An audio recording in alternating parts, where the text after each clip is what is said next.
Boa noite a todos e todas. É uma alegria fazer parte dos trabalhos de Luz e Harmonia depois de tanto tempo. E eu agradeço a espiritualidade, o convite. E vamos começar os trabalhos de hoje com uma prece. Eu gostaria que nós todos fizéssemos essa prece deixando tudo que estiver nos preocupando lá fora um pouquinho, e que a gente possa vibrar de fato nessa prece de acordo com o tema de hoje, com muita fé, com muita vontade, com todos os nossos corações, com toda a força que a gente tem em nossos corações. Amado Mestre Jesus, muito obrigada por mais essa oportunidade. Muito obrigada por tudo que o Senhor tem nos permitido. Muito obrigada por todas as ferramentas que o Senhor nos coloca nos caminhos, para que nós não nos percamos, para que nós tenhamos o que é necessário para seguirmos em frente em paz, seguirmos em frente melhores a cada dia. Obrigada, Virgem Maria Santíssima, a todos que estão presentes, a todos aqueles que têm trabalhado incessantemente para a nossa evolução espiritual. Aqueles que têm trabalhado porque nos amam muito e porque têm caminhado conosco, pedido a Deus permissão para caminhar conosco, para que a gente não continue as quedas no caminho. E aqueles que também são convidados de Deus a caminhar conosco para nos permitirem, nos ajudarem com as quedas. Misericórdia, Senhor, de todos nós. Misericórdia das nossas presunções, do nosso egoísmo, das nossas faltas, dos nossos julgamentos, às vezes tão duros, e de todos os sentimentos que são contrários ao amor que o Senhor espera que aprendamos um dia, já que ainda não conseguimos alcançar. Que sigamos então o nosso caminho até que a gente encontre esse fruto áureo de tudo que Deus espera de nós, que é esse amor. Que a gente consiga alcançar esse amor para que um dia essa terra seja uma terra de muita alegria, de muita paz e da luz que a gente pede tanto para encontrar e que precisa começar dentro de cada um de nós. Com essa prece, iniciamos os trabalhos dessa noite com a paz. Bom, vamos começar então com a leitura do capítulo, que é o capítulo 19, A Fé Transporta Montanhas. E o item que nós vamos ler são os itens são de 1 a 5, que é o poder da fé. Quando ele chegou junto ao povo, um homem aproximou-se, atirou-se de joelhos a seus pés e lhe disse: Senhor, tem piedade do meu filho, porque é lunático e sofre muito com isso. Muitas vezes ele cai no fogo e muitas na água. Eu o apresentei a seus discípulos, mas eles não puderam curá-lo. E Jesus respondeu dizendo: Ó raça incrédula e perversa, até quando estarei convosco? Até quando vos suportarei? Traze-o até aqui. E tendo Jesus ameaçado o demônio, ele saiu do menino, que ficou curado no mesmo instante. Então, os discípulos, procurando Jesus a sós, lhe disseram: Por que não podemos expulsar esse demônio? Jesus lhe respondeu: Por causa de vossa incredulidade. Pois em verdade vos digo, se tiverdes a fé do tamanho de um grão de mostarda, direis a essa montanha: transporta-te daqui para lá, e ela se transportará. E nada vos será impossível. Mateus, capítulo 17, versículos 14 a 19. É certo que, tomada no sentido literal, a confiança em suas próprias forças torna a pessoa capaz de executar coisas materiais que não poderiam ser feitas quando se duvida de si. Mas aqui é preciso entender essas palavras unicamente no sentido moral. As montanhas que a fé levanta são as dificuldades, as resistências, numa palavra, a má vontade que se encontra entre os homens, mesmo frente às melhores coisas. os preconceitos da rotina, o interesse material, o egoísmo, a cegueira do fanatismo e as paixões orgulhosas são montanhas que barram o caminho daquele que trabalha pelo progresso da humanidade. A fé robusta traz a perseverança, a energia e os recursos que fazem vencer-se os obstáculos, tanto nas pequenas como nas grandes coisas. A fé que é vacilante traz a incerteza, a hesitação, das quais se nutrem os obstáculos que se quer vencer. Ela não procura os meios de vencer, porque não crê poder vencer. Numa outra acepção, diz-se fé a confiança que se tem no cumprimento de uma coisa, a certeza de se atingir um objetivo. Ela dá uma espécie de lucidez, faz com que se vislumbre pelo pensamento o objetivo que se procura e os meios de se chegar até ele, de modo que aquele que a possui caminha, por assim dizer, a passo seguro, tanto num quanto no outro caso. Ela pode fazer que se cumpram grandes coisas. A fé sincera e verdadeira sempre é calma. Ela dá a paciência que sabe esperar, pois tendo seu ponto de apoio na inteligência e na compreensão das coisas, está certa de chegar onde quer. Já a fé insegura sente sua própria fraqueza, mas quando ela é estimulada pelo interesse, torna-se furiosa e crê suprir a força com a violência. A calma na luta sempre é um sinal de força e de confiança. A violência, ao contrário, é uma prova de fraqueza e de dúvida sobre si mesmo. É preciso que se evite confundir fé com presunção. A fé, a verdadeira fé, alia-se à humildade. Aquele que a possui deposita sua confiança em Deus mais do que em si mesmo, porque sabe que, simples instrumento da vontade de Deus, não pode nada sem ele. É por isso que os bons espíritos vêm em sua ajuda. A presunção é menos fé que orgulho, e o orgulho sempre é castigado, cedo ou tarde, pela decepção e os fracassos que lhe são infligidos. O poder da fé tem uma aplicação direta e específica na ação magnética, e através dela o homem age sobre o fluido, agente universal, modifica suas qualidades e lhe dá uma impulsão, por assim dizer, irresistível. Por isso, aquele que acrescenta uma fé ardente a um grande poder fluídico normal pode, através apenas da vontade dirigida ao bem, operar esses estranhos fenômenos, tanto de cura como outros que no passado eram tidos como prodígios, e todavia são apenas as consequências de uma lei natural. Esse é o motivo pelo qual Jesus diz a seus apóstolos: se não curastes, é porque não tinhas fé. Bom, essa conversa de hoje, dado o momento que nós estamos vivendo, todos e todas as pessoas, todas as pessoas que estão nesse planeta, nós estamos vivendo um momento muito delicado, um momento de muita dor e de muita incerteza. E um momento que nos trouxe uma realidade que a gente lutou muito para esquecer. A realidade de que nós não temos controle sobre absolutamente nada e nunca tivemos. A gente passou por muito tempo, eu estava conversando com uns amigos há algum tempo e estava falando com eles como as coisas foram mudando no meio do caminho para a gente esquecer da realidade nua e crua de que todos nós somos mortais.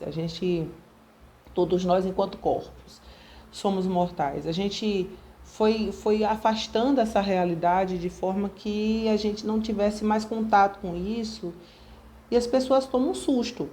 Então, eu conversava com esses amigos que antigamente, quando a pessoa morria, o caixão não estava pronto. E aí se colocava, às vezes, o corpo em cima da mesa. Inclusive, tem uma pessoa próxima que disse que se lembra de um irmão que faleceu e que a mãe deixou o corpo em cima da mesa para poder ir buscar alguém para providenciar o caixão. Então, as pessoas colocavam o corpo em cima da mesa ou deixavam em cima da cama, iam providenciar o caixão que ia ser feito, e as crianças e todo mundo tinha contato com aquela pessoa que estava ali, e os velórios eram feitos em casa. E as vizinhanças toda vinha, e criança também não tem problema com isso, então era criança, cachorro, era tudo junto, e havia a dor, claro, de se despedir de alguém, mas havia essa proximidade com a realidade da vida, que é a morte. E a gente foi se distraindo tanto no meio do caminho, né, com tantas atribuições que essa vida que a gente tem agora nos dá. Então, é muita demanda o tempo todo. A gente tem muita coisa para fazer o tempo todo e a gente costuma, por exemplo, perguntar para alguém: ai, como é que tá? Como é que estão? Como é que estão? Inclusive, normalmente a gente pergunta: e aí, como é que você tá? Antes da pessoa responder, a gente já correu, já está fazendo outra coisa, não ouviu a resposta, porque vai que a pessoa responde e demora mais do que 5 minutos. Vai que a pessoa está precisando conversar. Então, na dúvida, a gente corre antes, né? E aí, esse tanto de demanda, quando você pergunta às vezes para a pessoa como ela está e dá tempo dela responder, normalmente as pessoas respondem sem tempo. E note que a gente esqueceu do detalhe que é justamente o tecido do tempo que faz nossa vida. A gente não está se lembrando disso. E esse período de pandemia nos trouxe essa realidade do tempo e da morte, que a gente lutou tanto para esquecer. Então, muitos, inclusive eu, a pandemia começou logo depois que eu pari, pouco tempo depois que eu pari. Então, tinha muita coisa acontecendo e eu estava isolada, né? Isolada só o corpo, porque a gente tem rede social, tem tudo, então a gente está em contato sempre com todo mundo, mas esse isolamento de não poder sair, de estar me resguardando, cuidando do bebê e tal. E aí a gente percebe o que é ter um tempo diferente daquele tempo que é você correndo o tempo todo para fazer tantas coisas e não saber exatamente correndo para onde está. E a outra questão é de você começar a perceber que pessoas, quando são números de pessoas que você nunca conheceu, né, não sabe, e começa com 1, 2, 3 pessoas morreram, 4, 5, 10, mas quando vai para 100 mil pessoas, 200 mil pessoas, quase 300 mil pessoas, você começa a se perguntar se você não vai ser o próximo, porque você não sabe.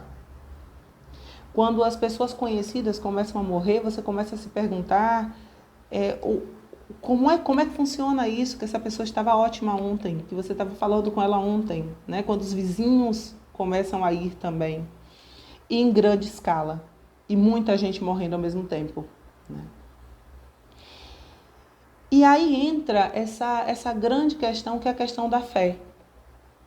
Bom, eu estou sendo confrontada, estamos todos sendo confrontados com uma realidade que a gente não queria aceitar, que é a realidade de que ninguém sabe absolutamente nada de quando vai ter que se despedir, de quando vai ter que ir embora, porque tem muita gente que está indo embora e não está tendo tempo de se despedir. A gente nunca vai saber quando vai ser isso. E essa fé que o texto nos convoca é justamente uma fé que é uma fé que deve ser uma fé pensada. É uma fé que deve ser uma fé em algo que a gente, a não ser que a gente a tenha, né? A gente não pode provar. E eu sinceramente acho que às vezes é muito bobinho o nosso entendimento de que para alguma coisa ser real a gente tem que provar pela ciência, como as pessoas costumam dizer, porque esse sentido da ciência que nos prova, e aí tem dois sentidos que eu quero destacar aqui. É esse sentido da ciência que tem que para o espírito existir tem que ter alguma máquina que mostre que o espírito existe, ou que para que Deus exista tem que ter alguma coisa que me traga a dizer que Deus exista. Então, isso já não é mais necessariamente fé.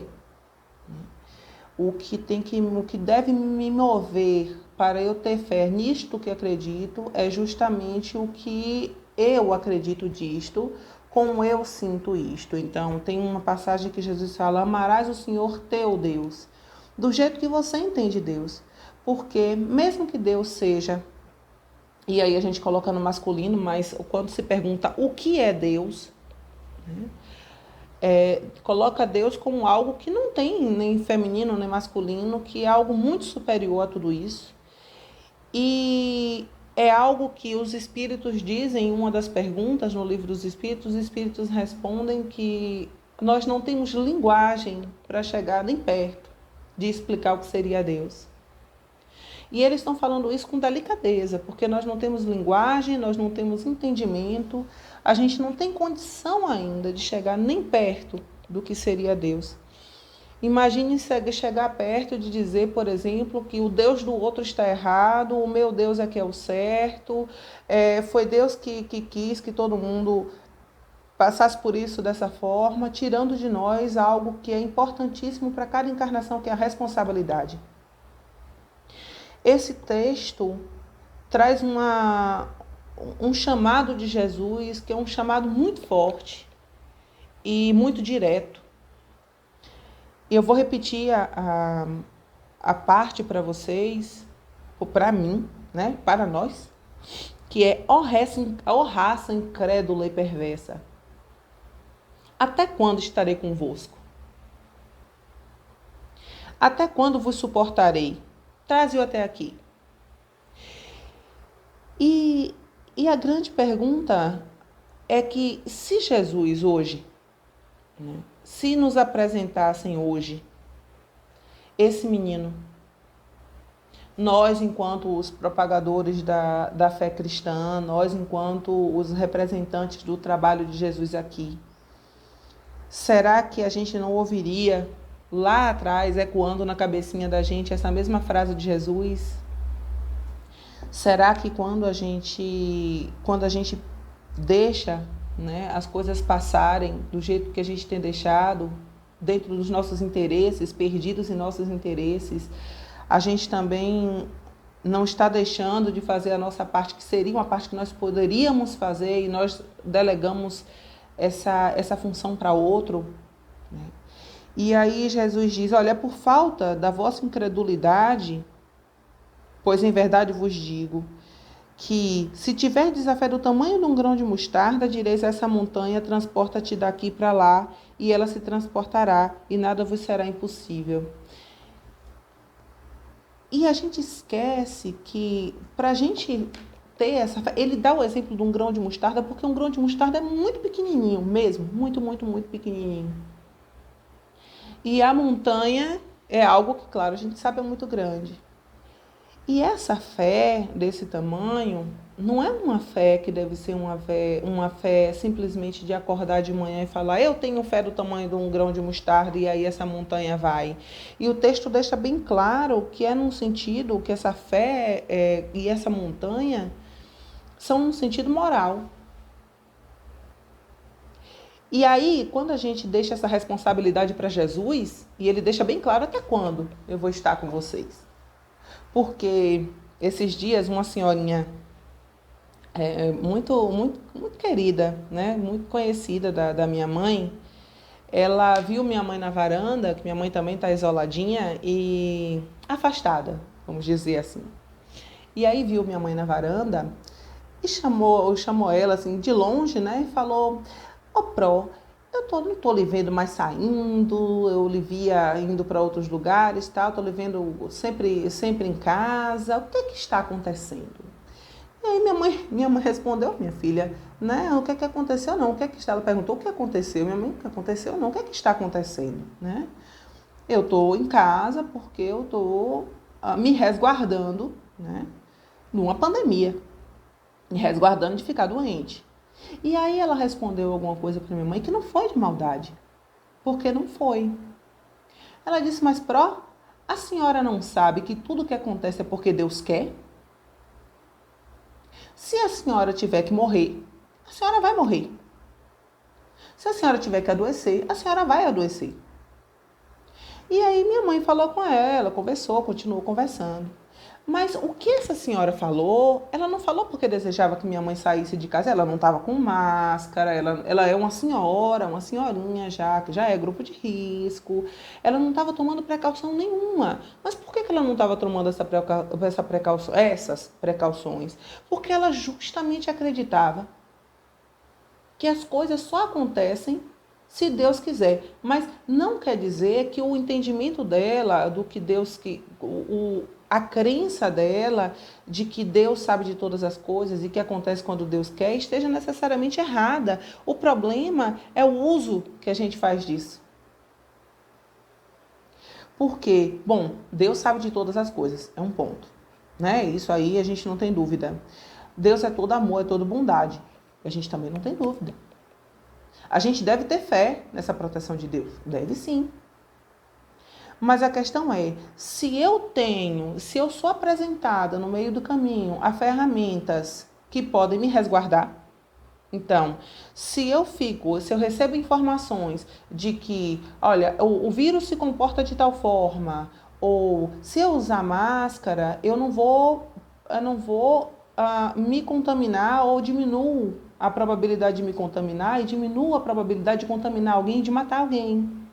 Então, quando ele diz aqui que essa fé deve ser uma fé em relação às dificuldades, né? Que essas montanhas, elas são as dificuldades, as resistências, a má vontade que se encontra entre os homens, né? Mesmo frente às melhores coisas, é que a gente precisa entender que a gente precisa ter uma fé, mas a gente precisa também vigiar que as nossas escolhas são nossas.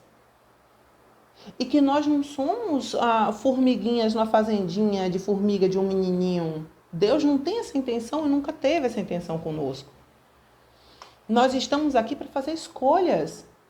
E é isso que faz com que vale a pena a encarnação. Vocês já pensaram se tem algum sentido, por exemplo, simplesmente a gente estar aqui e qualquer coisa que a gente fizer já está pré-estabelecida? A gente já nascer com tudo pré-estabelecido, com como a gente vai fazer, como é que a gente vai morrer, como é que a gente vai... A gente tem escolhas e sempre teve. As escolhas que a gente vai fazendo vão mudando o que vai acontecer depois. Esses dias eu ouvi uma pessoa, inclusive espírita, essa senhora eu não sei qual é o grupo religioso dela, mas essa pessoa conversou comigo e aí eu fiquei pensando depois em como a gente está fazendo essa interpretação de fé, né? Eu brinquei com ela que o bebê sobe muito nos lugares e aí eu tenho que ficar o tempo todo de olho para ele não cair, né? Porque ele sobe, eu tenho que ficar mesmo para a mãe tem que virar de borracha, tem que ter braço, tem que ter coluna para tudo isso. Eu tô adorando, mas tem que ter, né? E aí ela fez um comentário que eu depois fiquei pensando, ela falou assim, amiga, se ele tiver que cair, ele vai cair. Veja que o pensamento dela é o mesmo pensamento da senhorinha. Foi por maldade? Não, não foi. Mas vocês já pensaram, e esse exemplo é um exemplo que eu fiquei pensando depois, né? Vocês já pensaram, se toda vez que uma criança subir num lugar, a gente ficar tranquila e calma esperando ela cair de cabeça, quantos anos ela vai sobreviver? Antes de 2 anos de idade está convulsionando. Existem coisas que são evitáveis. E as coisas que são evitáveis, se for de nossa vontade, devem ser evitadas. Se a gente tem qualquer tipo de ferramenta, qualquer coisa que nos apareça para que a gente possa promover de alguma forma o bem, que a gente possa promover o progresso da humanidade, como nos diz o texto, a gente precisa fazer. Mas por que a gente toma essa decisão de dizer que é como Deus quer? Por que a gente coloca essa responsabilidade, como aqui os meninos, né, os apóstolos, mandaram para Jesus, esse homem vai até Jesus porque os apóstolos não conseguiram resolver. Por que a gente faz isso? Porque é muito mais fácil a gente chegar lá na frente e falar que foi Deus que quis. Eu posso dizer no meio do caminho, por exemplo, que esses obstáculos todos, que eu tinha ferramentas para transpor e que eu não transpus, que todas as coisas que foram colocadas na minha encarnação, que eram escolhas, inclusive minhas para a encarnação, para que eu saísse mais sábia, mais forte, mais até confiante na vida. Porque veja que quando a gente passa por um problema, que a gente sai desse problema, a gente sai mais confiante. A gente pode olhar, por exemplo, o próximo e falar, mas eu me lembro de quando eu estava com aquele problema tal, e que foi tão complicado, mas eu consegui sair. Então, se eu conseguir sair daquele, por mais complicado que seja esse agora, eu vou batalhar e eu vou tentar procurar meios, eu vou conseguir sair. Isso dá trabalho. Lutar para conseguir transpor um obstáculo dá muito trabalho. E aí, aqui tem uma parte do texto que eu gosto muito, que é essa fé, né? A montanha que a fé levanta, também é a dos preconceitos da rotina, do interesse material, o egoísmo, a cegueira do fanatismo. E as paixões orgulhosas, elas são montanhas que barram o caminho daquele que trabalha pelo progresso da humanidade. Jesus Cristo nem cristão era. Depois foi que criaram esse termo cristão. Jesus Cristo era um homem que trabalhava em nome do amor. Hora nenhuma ele disse que era para se fundar uma religião que se chamasse de cristianismo e que essa religião ia ser mais bonita ou mais certa, ou que somente aqueles que fossem cristãos iam para o céu, mesmo porque quando Jesus dá o exemplo daquele que chegaria ao reino dos céus, ele não deu o exemplo de um judeu, que era o que ele foi, inclusive, ele foi judeu, ele nasceu e, inclusive, ele passou por todos os processos, ele foi para a sinagoga quando era criança, foi apresentado à comunidade, então, assim, Jesus era judeu. Mas quando ele dá o exemplo, ele coloca o exemplo de um doutor da lei, um levita e um samaritano. Um samaritano não era bem visto pelos judeus. Um samaritano, inclusive, quando o judeu via um samaritano, falava uma palavra que era má vista na época, que era raca, e cuspia de lado. Então, assim, não era uma persona tão grata assim, né? Por que Jesus dá o exemplo do samaritano? Por que ele diz que é o samaritano que vai herdar o reino dos céus quando ele fala na parábola do samaritano? E ele falou isso para um doutor da lei que perguntou isso para ele. Ele dá o exemplo de um doutor da lei que não ia para o reino dos céus porque não teve compaixão. Então, a grande determinação, acho que o grande objetivo da gente estar aqui, o grande objetivo da gente conseguir chegar onde a gente pensa que é o melhor lugar, é justamente esse caminho do eu preciso encontrar em mim uma fé que me faça um ser humano melhor. Eu preciso encontrar em mim Isamara sendo espírita, sendo protestante, sendo católica, não tendo religião declarada, Isamara do jeito que Isamara tiver. Se Isamara aprender a ter fé em alguma coisa que a faça melhor, se Isamara aprender a ser como um samaritano, que abriu mão de sua própria segurança para pegar aquele homem que estava ali caidinho no chão, cuidar dele, levar no burro, é o caminho de Jericó, que é onde estava passando, por sinal ainda existe, tem um monte de pedrinhas, então as pessoas tinham que passar com os animais muito devagar. E normalmente alguns saqueadores ficavam na estrada esperando que a pessoa passasse, porque era uma rota de comércio, esperando que passasse para saquear. E foi por isso que esse homem ficou caído no chão. O samaritano não foi ver se ele não pensou, inclusive, que poderia ser uma estratégia para ele ser roubado. Ele não pensou que ele colocando esse homem em cima do animal e saindo puxando, ele poderia estar mais vulnerável. Ele gastou do seu azeite, do seu vinho com esse homem e ele estava numa região muito quente, muito complicada, que não tinha, como a gente tem hoje, mercado, nem posto de gasolina para parar para pegar água. Então, ele estava numa situação que ele estava se colocando em vulnerabilidade para ajudar aquele irmão que estava ali.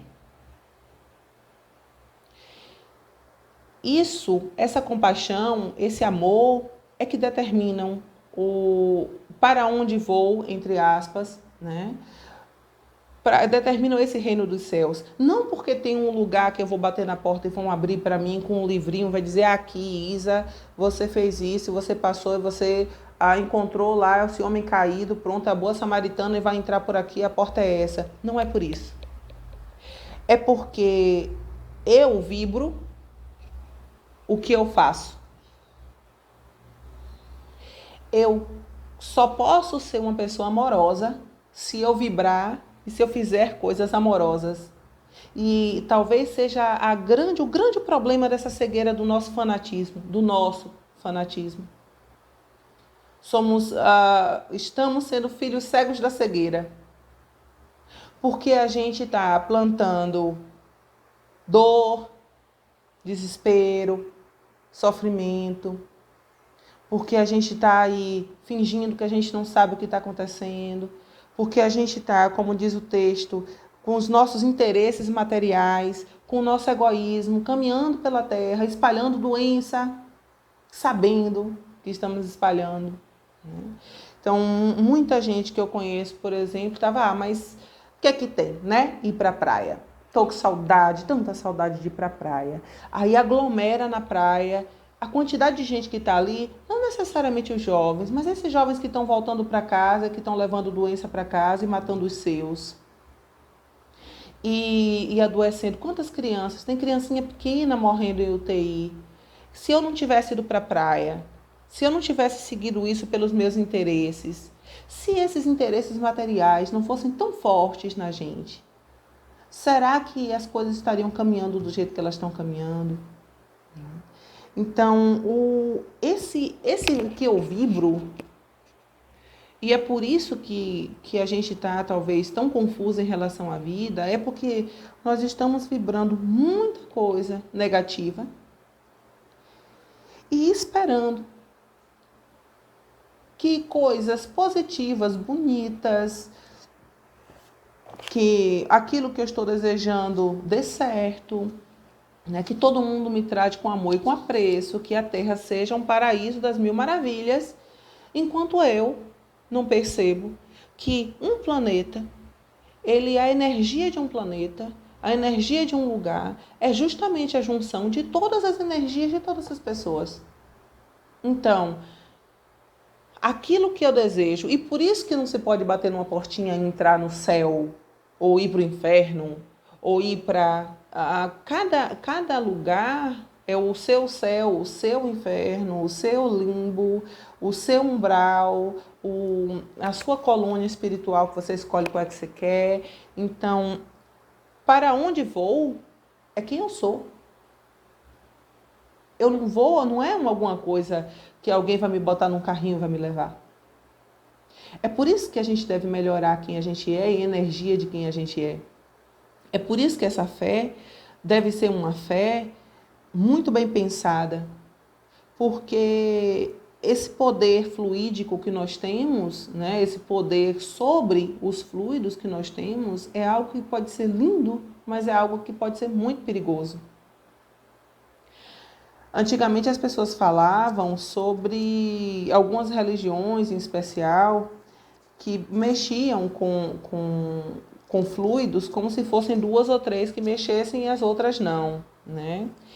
E aí a gente se esquece do detalhe que ninguém precisa de religião nenhuma, nem de conhecimento nenhum para poder emanar boas e más energias, para poder fazer coisas boas e ruins com elas, porque nós somos campos energéticos. E esses grandes problemas que nós temos enfrentado são justamente porque a gente se esquece do detalhe que nós temos grande poder sobre essa demanda energética. A gente tem modificado as coisas, né? A gente tem modificado esse campo vibratório do planeta de acordo com as nossas escolhas, e as nossas escolhas estão muito equivocadas. Então, quando eu estava preparando essa conversa, eu me lembrei de algumas questões que estão na Gênese e me lembrei de uma conversa, né, de Kardec com os espíritos. E aí tem uma parte que ele fala sobre o Evangelho e sobre o Espiritismo, que ele diz, olha, o raciocínio é muito simples. A missão da ciência é descobrir as leis da natureza. Ora, sendo essas leis obra de Deus, não podem ser contrárias às religiões que se baseiam na verdade.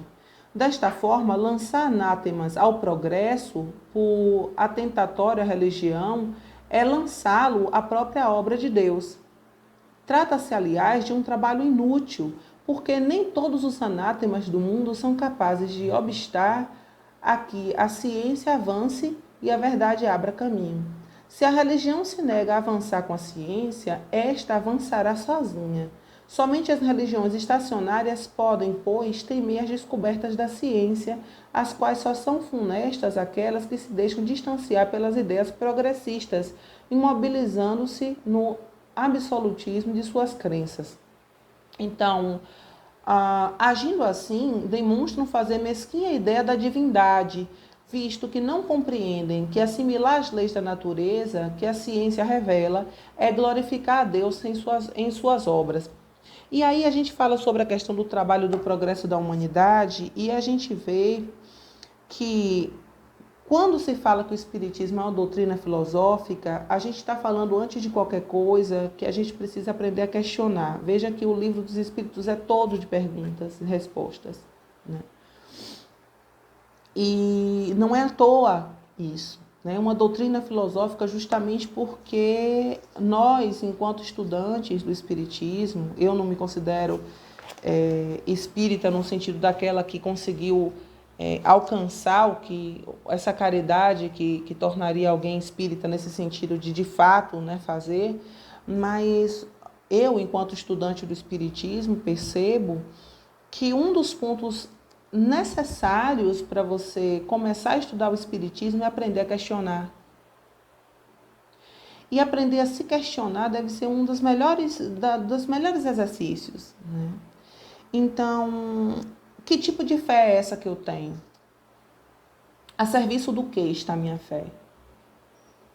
Se eu digo que eu sou cristã, se eu conheço o caminho do Cristo, se eu conheço o caminho que o Cristo levou nesses 3 anos, dos 30 até os 33, que ele foi morto, e ele não foi morto de qualquer forma, ele foi torturado, ele foi posto numa cruz, que era um hábito dos romanos. Os romanos crucificavam e foi colocado junto com ladrões, né, como uma forma mesmo de dar uma desmoralizada, entre aspas, né? Não é desmoralizado porque o ladrão era menos importante, mas desmoralizar o trabalho mesmo de Jesus, como se o que ele tivesse dito ele fosse um bandido qualquer, né? Ele é um bandido qualquer, vejam bem, está na cruz como todo mundo, porque eles acreditaram que fazendo isso, eles iam conseguir abafar aquilo que Jesus estava levando,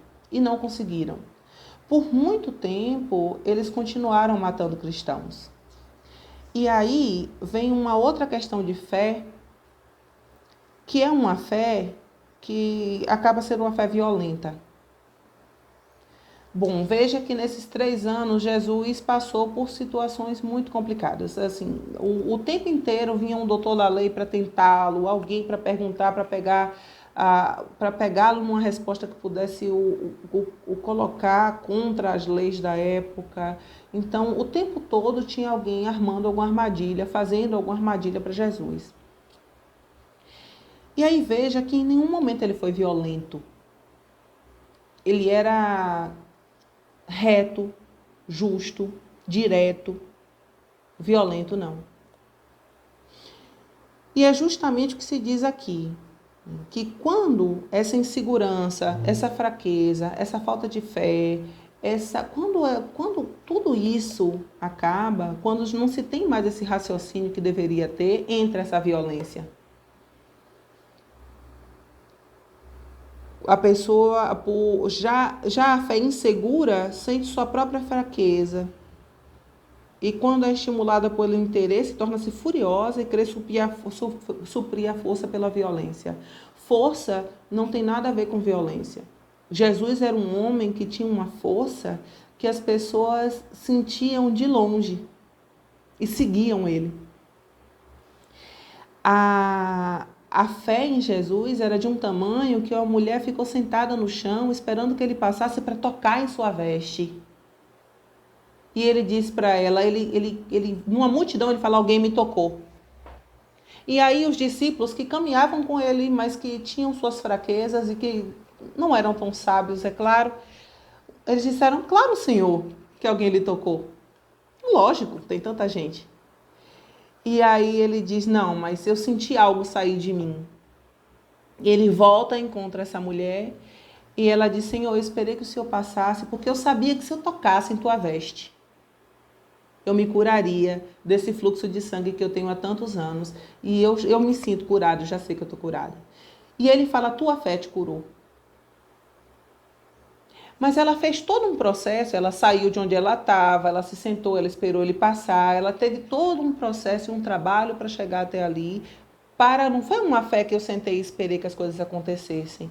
Ela trabalhou para que isso acontecesse. Ela fez a parte dela para que isso acontecesse. E Jesus, ele tinha uma força muito grande, mas ele não era violento. E nós estamos matando em nome de Jesus há muito tempo. Nós estamos apontando o dedo e dizendo quem é certo e quem é errado, quem vai para o céu e quem não vai para o céu há muito tempo. E eu não estou dizendo só outros grupos religiosos, não. Já ouvi espírita dizer que estava com dó do irmão porque era evangélico, era protestante e que, infelizmente, não ia para a colônia espiritual. Ó, nosso lar já não vai mais porque é evangélico. E aí eu lhe pergunto, quem de nós sabe? Quem de nós sabe qual é a religião que está certa ou que está errada? Quem de nós sabe se é isso? Quem de nós sabe para onde é que essa fé vai nos levar? E para onde ela deveria nos levar? A gente só sabe o que é fundamental para qualquer fé. Uma fé sem ação, uma fé sem atos, não é fé. Não tem nada, porque a gente conhece a árvore pelos frutos. A gente vai conhecer de fato essa fé se for uma fé que dá frutos, que tem uma ação, uma fé que é ativa, uma fé que tem motivação. Depois que a gente tem que aprender também a reconhecer os nossos erros e voltar atrás. Reconhecer os nossos erros e seguir da melhor forma possível. Então veja que, por exemplo, Paulo de Tarso é um grande exemplo do cristianismo. É um grande exemplo de um homem que andou centenas de milhares de quilômetros para propagar essa fé. Paulo de Tarso, no início da vida dele, tinha uma fé robusta de que o cristianismo ia destruir as leis de Deus. E ele acreditava que por conta dessa fé, ele tinha o direito de matar pessoas. E ele matava cristãos à pedrada, que é o lapidamento, lapidação. Que foi o mesmo método que iam usar com a mulher que era adúltera, que é matar a pedrada.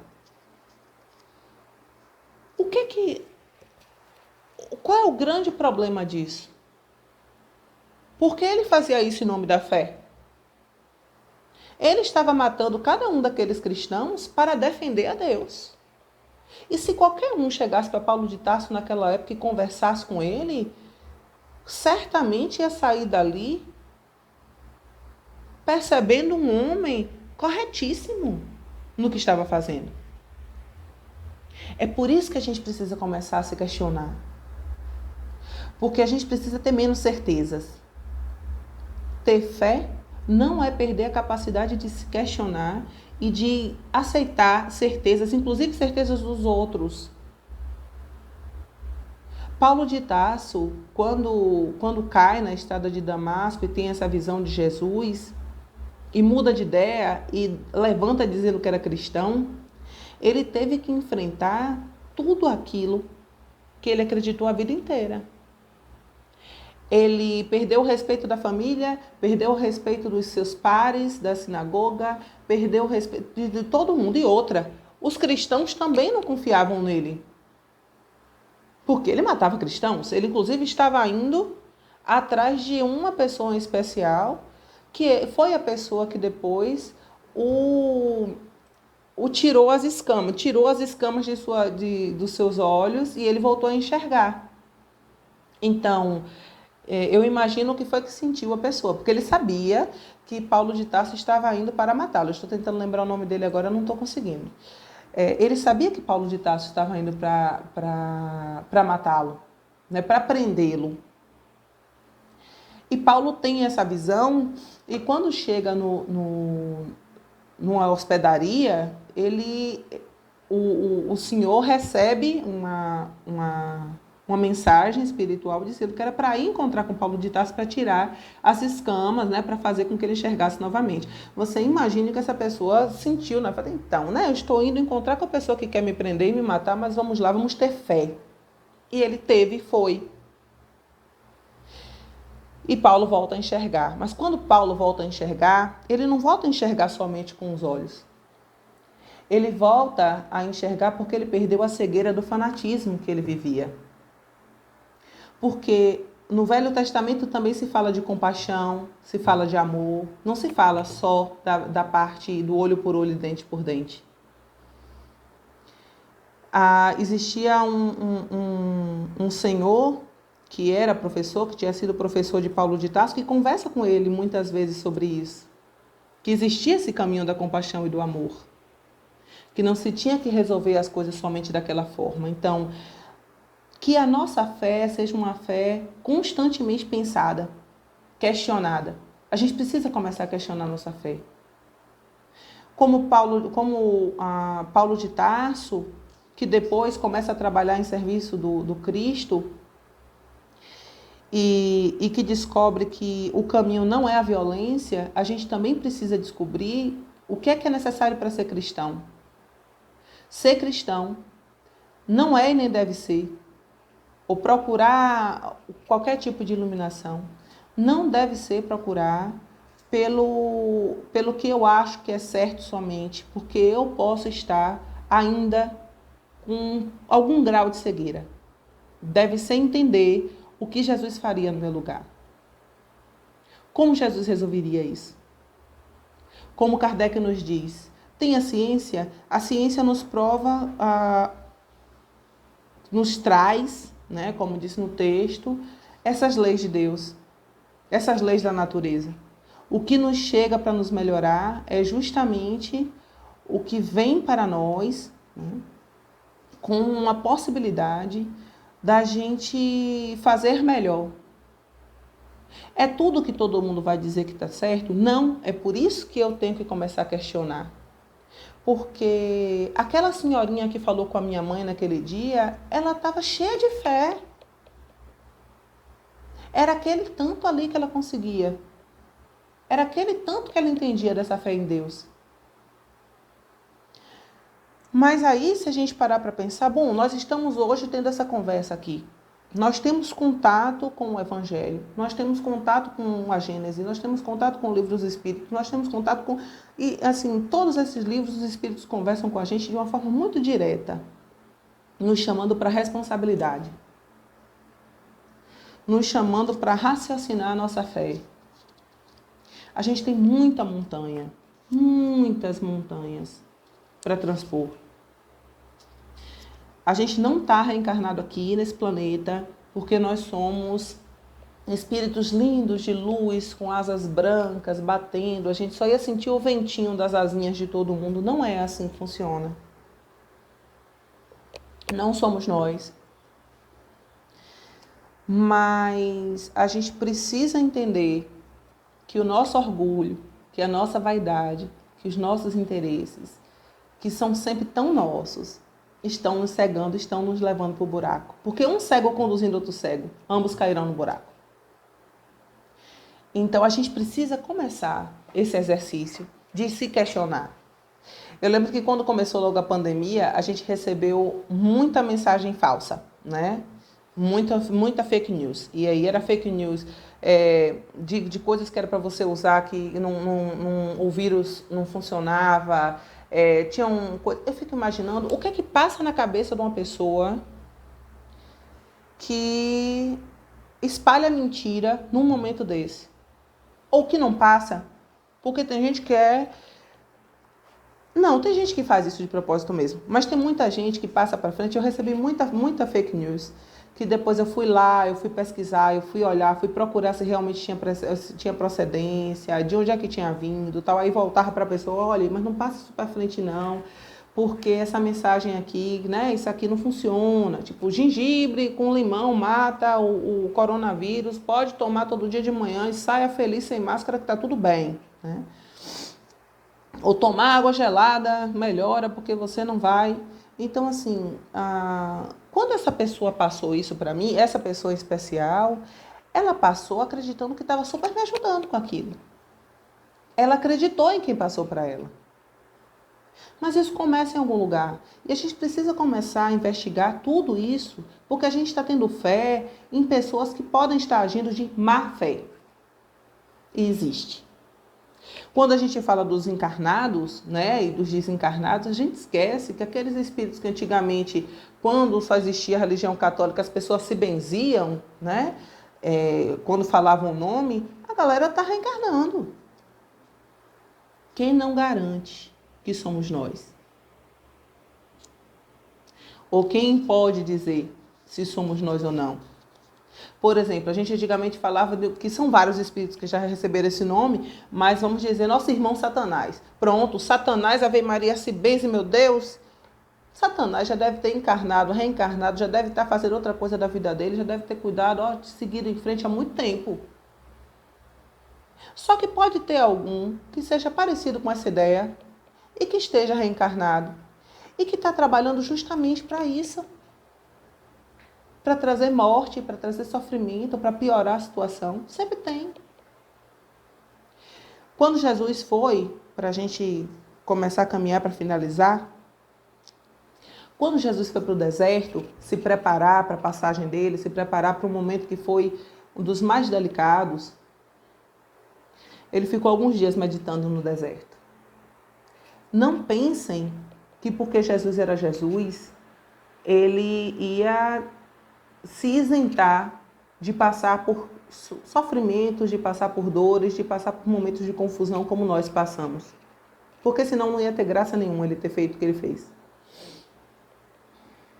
E aí, enquanto ele estava lá, um espírito apareceu para tentá-lo, no momento que ele já estava com fome, que já estava cansado, que já tinha 40 dias no deserto e 40 noites. Esse espírito chega para tentá-lo. E quando ele chega, ele começa a bulir justamente com as fraquezas de Jesus. Ele fala, Senhor, ou melhor, não foi Senhor, né? Você está com fome. Se você quiser, transforma essa pedra em pão. E aí ele fala, nem só de pão vive o homem. E aí tem um outro momento que ele fala, e eu imagino depois esse espírito, como deve ter ficado com vergonha quando melhorou um pouquinho, porque ele fala assim, olha, tá vendo isso aí tudo? Se você se ajoelhar perante mim, eu te dou tudo isso. Eu acho que Jesus ficou pensando, eu posso dizer para ele a verdade, né? De que tudo isso aqui foi eu que fiz.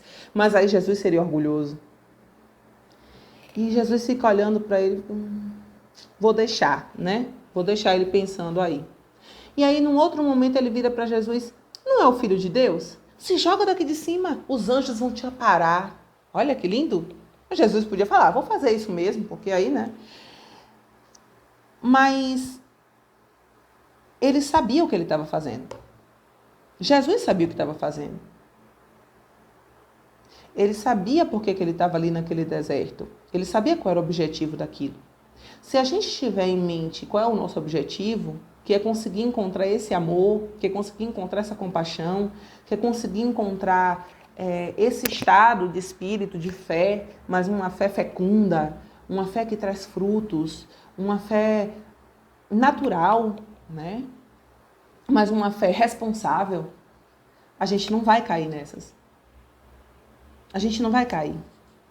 Se a gente tiver uma fé robusta, eu ouvi muito de uma pessoa no centro que dizia: em vão vigia o sentinela se o guardião não for o Senhor. Se eu tiver fé de que essa violência não funciona, eu não preciso me preparar para matar meu irmão. Se eu tiver fé de que o meu caminho é a compaixão, eu não vou de jeito nenhum apoiar nada que seja contrário à compaixão. Nada que traga dor, sofrimento e morte. Para a gente não se perder no meio do caminho, eu vou voltar, eu vou repetir. A gente precisa se perguntar: e Jesus? O que Jesus faria? Quando Pedro tira a arma, né, tira a espada para defender Jesus, Jesus responde: embainha a espada, Pedro. E ele chega a machucar o soldado. Embainha essa espada, Pedro. Porque quem com ferro fere será ferido. Com o ferro será ferido. Será que a gente passou esse tempo todo vendo o Evangelho e resumiu a nossa fé a colocar as responsabilidades todas em Deus, em Jesus, nos Espíritos? Será que a gente passou esse tempo todo, essas encarnações todas, tendo contato, inclusive muitos de nós, contato direto com Jesus e com os seus, para chegar até aqui, fingindo que não sabe? Fingindo que a responsabilidade não é nossa? Fingindo que essa transição planetária também não é algo que faz parte da nossa caminhada? E aí é a hora que a gente precisa pensar. Existem as montanhas, muitas delas fomos nós que criamos durante essas caminhadas todas que nós tivemos encarnando e reencarnando. Há essa montanha coletiva que faz parte do que nós, enquanto grupos na Terra, formamos, fizemos. Há todas essas paixões orgulhosas que o texto fala, que são as nossas paixões e esse nosso apego aos interesses materiais, essa nossa violência que ainda é tão forte em nós e que a gente precisa transpor. Se a gente não começar a basear a nossa fé num pensamento raciocinado do que deveria ser o amor, que a gente deveria caminhar com este amor, que a gente deveria trazer conosco, a gente não vai conseguir transpor montanha alguma. A gente não vai conseguir chegar nem a saber o que é esse caroço, esse grãozinho de mostarda. Muita paz a todos. Amado Mestre Jesus, muito obrigada por essa oportunidade. Muito obrigada a todos aqueles que estão presentes. Muito obrigada pelo amor que o Senhor tem derramado sobre cada um de nós, todos os dias de nossas vidas. Que nós não nos esqueçamos nunca de que tudo que é necessário para fazermos o melhor dos nossos caminhos, o melhor das nossas encarnações, o melhor das nossas vidas, sempre caminhou conosco. Nós, enquanto filhos de Deus, temos o DNA divino, temos a nossa consciência. E isso ninguém pode tirar de nós. Todos aqueles que foram criados, todos eles foram criados pelo poder e pelo amor de Deus. E isso é uma esperança linda, Senhor, de que as coisas vão seguir e de que nós vamos conseguir seguir em frente. Que cada um de nós, hoje que é um dia reservado ao Dia das Mulheres, que cada uma de nós também, nós mulheres, que nós todos e todas estejamos abertos para receber essas emanações, para receber tudo isso que sempre esteve à nossa disposição e que as nossas vibrações, às vezes tão negativas, não nos deixam alcançar. Que lembremos das responsabilidades que temos e que lembremos também de que o que o Cristo nos deixou de exemplo e que ele disse que pegou os seixos, né, pegou o que estava espalhado pela terra, de que outros muitos deixaram, que nós todos recebamos essas vibrações e aceitemos essa ajuda e esse amor para seguirmos em frente da melhor forma possível e para que consigamos alcançar aquilo que a gente tanto almeja, que é essa paz e essa compaixão interiores. Muita paz a todos.